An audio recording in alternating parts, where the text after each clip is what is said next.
You can experience literally anything. Anything you can imagine can probably happen to you because of any type of birth control. The pamphlets are long as hell. Like this long.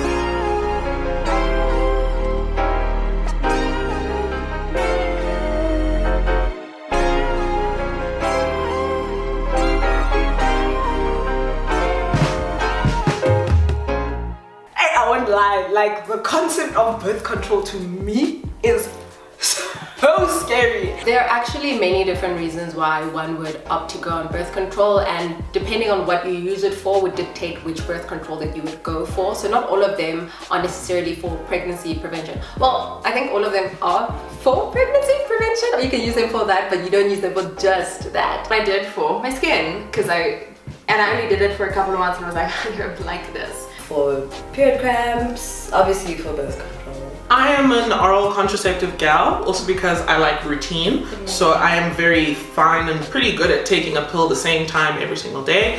I've tried everything under the sun. I'm not a together person. I'm not organized by any means. I was starting to get severe like period pains over the course of the pandemic. So my mom suggested birth control. I said I must take what? I'm a purely virgin. I'm purely virgin. I am purely virgin. Because of this, when I pray to God, it goes straight to God. I can't be drinking pills to what? Really, mama? No, I can't do that.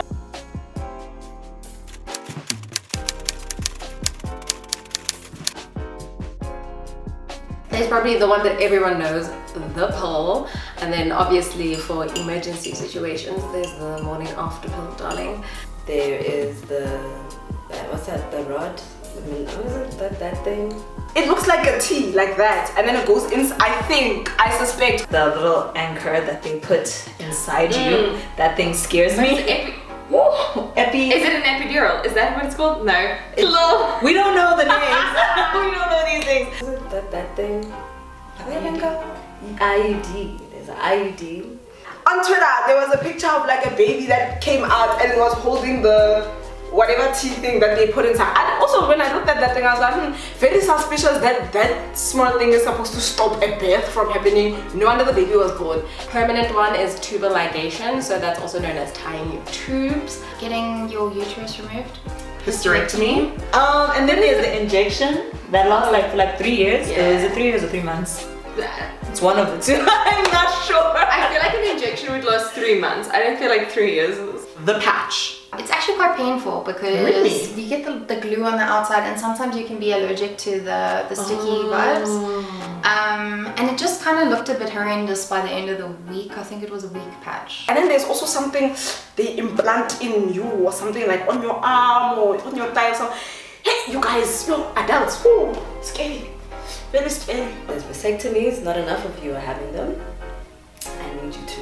There's the regular condom, which beyond just sex, it is useless for us. There's the vaginal ring as well. You just whoops. It looks like a hair elastic, a clear hair elastic.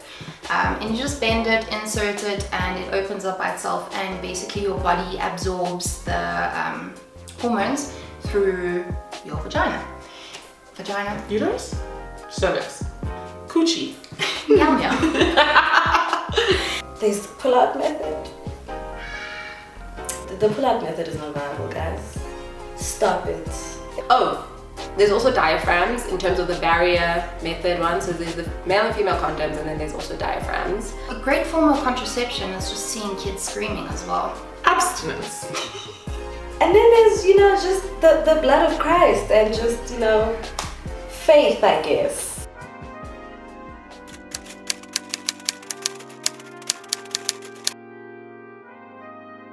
The list of side effects when it comes to birth control is Wild. You can experience literally anything.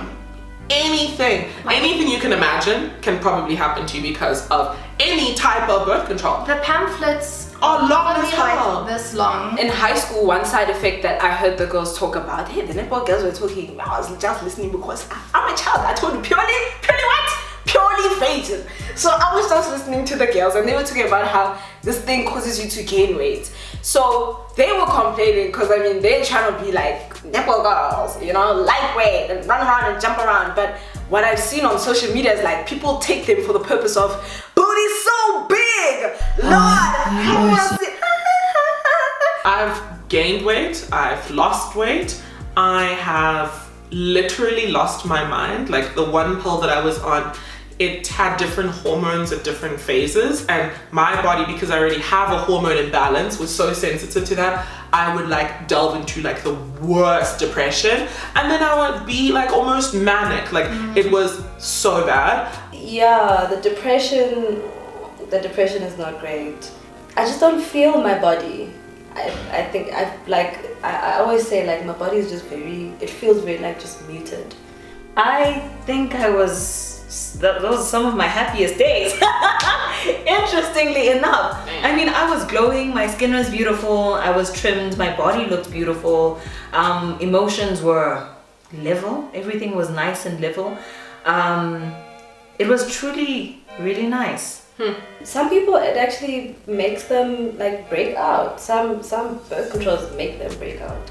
Breast pain, nausea, vomiting, headaches, diarrhea, yeast infection, some of the blood clots is also a possibility. Also cervical cancer. And like I think above and beyond, that's why I was like, you must Google and do your research, because you may be choosing a contraceptive for birth control, but these things can also affect other pre-existing medical conditions. Yeah. So if you have pre-existing medical conditions, even if you have things like high blood pressure, hypertension, diabetes, like blood clots and stuff, the pill is not really advised for you, or certain pills aren't, because they can make you more prone to having blood clots. So research is imperative. Don't lie to your doctors. Don't lie to them, because they need to know these things so they can recommend the best one for you. And then also, if anything starts to happen, like your legs feel numb and tingly, get medical attention ASAP. Yeah, I don't know any other side effects. I think it's just big booty syndrome that you get with pills. Everything else, I don't really know too much about, child. I'm just a child. So then why are you so scared of it if it's just booty so big and clear skin?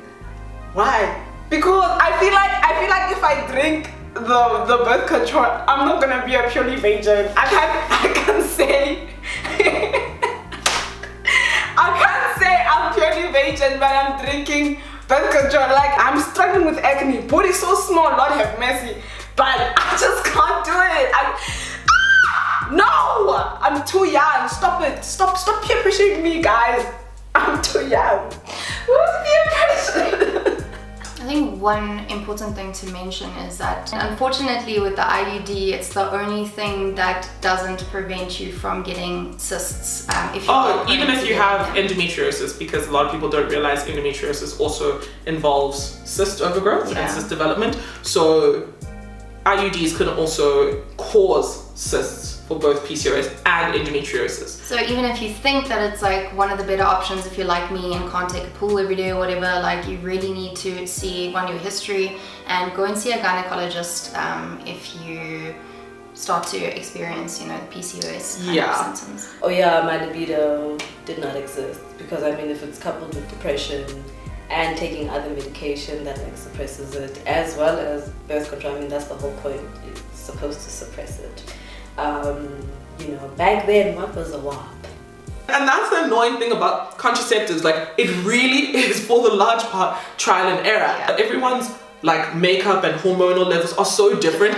They actually can't predict how things are going to work for you. So you really just have to try. If it doesn't work, try again. The unfortunate thing is that like trying has its own consequences and risks. Exactly. And so many people get put off by their first bad experience that they're not willing to try ever again, which is fair. But it's like, there is something probably that could work for you and could help whatever issue you have. Yeah. But because you're so traumatized from that bad experience, you aren't even willing to shop around.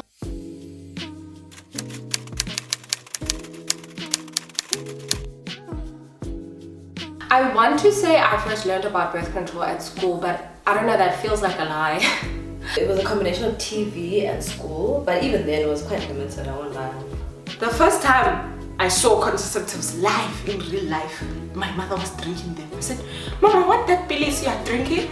Then she said, oh, I just had too many babies. I'm tired of having babies. She's like, okay. I learned about like the different types of contraception at school. Like they actually did do sex ed with us. Like a lot of people like to clown the curriculums at school. And like the school actually did teach a lot of things. We just don't remember a lot of them. But they did like gloss over, there's a pill, there's condoms. Here's how you insert a condom on a banana.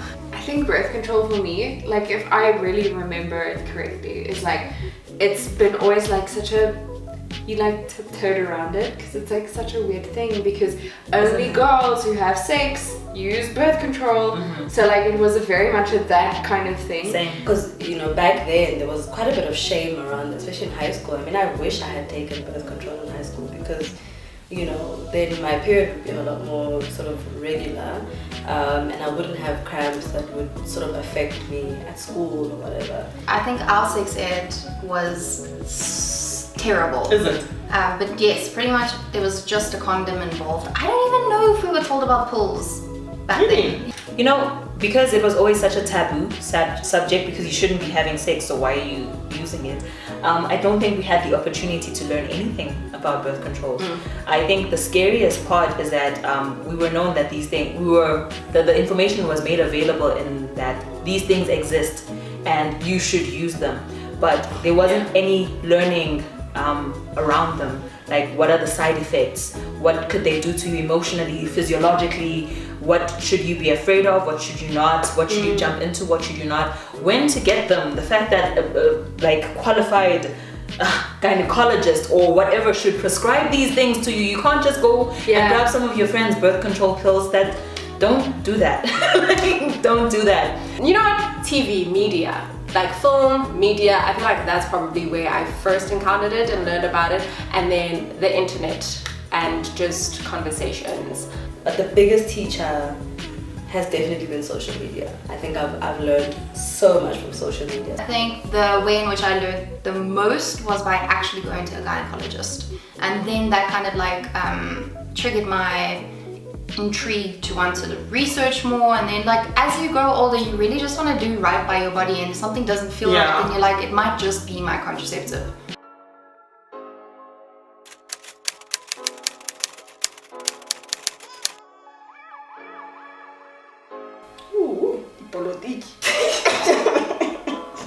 It takes two to make a baby, so everyone should be involved in reproduction, like reproductive care and stuff. But the thing is, it's like the onus is only put on one person, and it should be put on both people. It's not that we should swap, it's that everybody should do their parts. Yes. I feel like because of what life was back in the day, a lot of certain responsibilities were placed on women, and this is the one that's still lasting even today. Technically, they're the ones who are planting children everywhere. So how about you not? How about perhaps you not plant a child? My understanding is that they created birth control for women because it's easier to track a woman's cycle and their fertility, whereas men are fertile like 24/7 all day every day. But my thing is, if you are fertile 24/7 all day every day and you can impregnate one woman every day for 9 months, and as a person with a uterus can only get pregnant once every 9 months, does it make sense? You being the one sort of going through all these like side effects, like I can't imagine going back on birth control. It's especially the pill. It's just not, or any kind of sort of hormonal birth control method in that case. Like I'd rather just abstain forever. It's up to you and how you look at it. I choose to feel empowered. I choose to feel like the power is now in my hands, not in Dota's hands. Imagine if you had to rely on Indota to take birth control, and then you must believe that you took birth control. Now look at you, my sister, 9 months down the line. It's you standing in the queue, yabo government. We will garnish for what this child little money, 350 a month. I think the only acceptable reason for me for just women having birth control things is just to balance our hormones, because unfortunately that is a chemical thing within us that we have no control over. So like that's the only justifiable reason for us to have a form of birth control.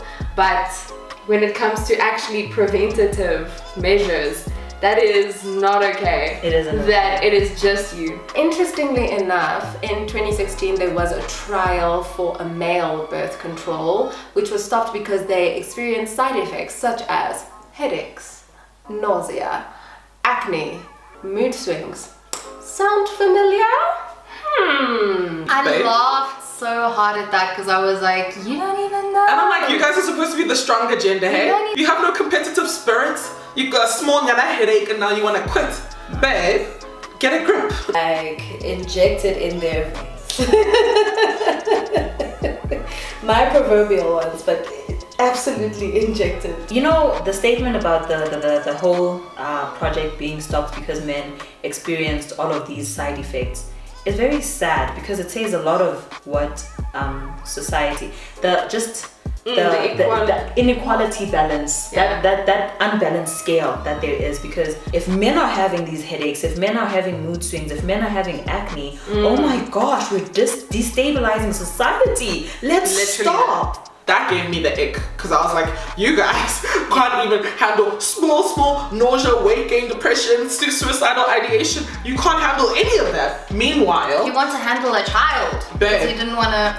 you guys are the heads of households, the leaders of CEO boardrooms, but a headache is where you draw the line.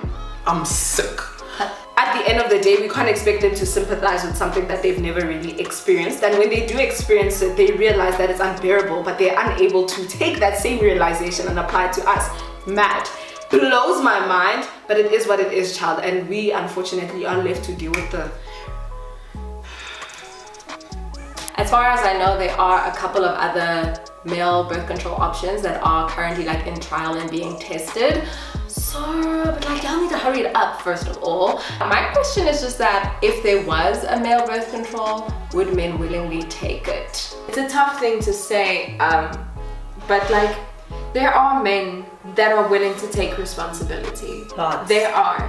I've been with a couple of guys as well who actually have been like, I actually want it, like for sure, I want to take it. I don't typically like take on the whole, you know, we suffered so you should mentality. I don't think anybody should.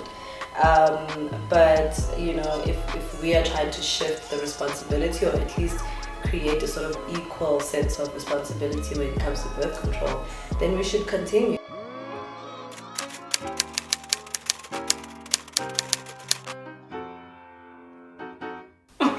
You're asking me. Let me tell you, there is an alternative. You ever hear my alternative? It starts with it. Abstinence! Abstain, my sister!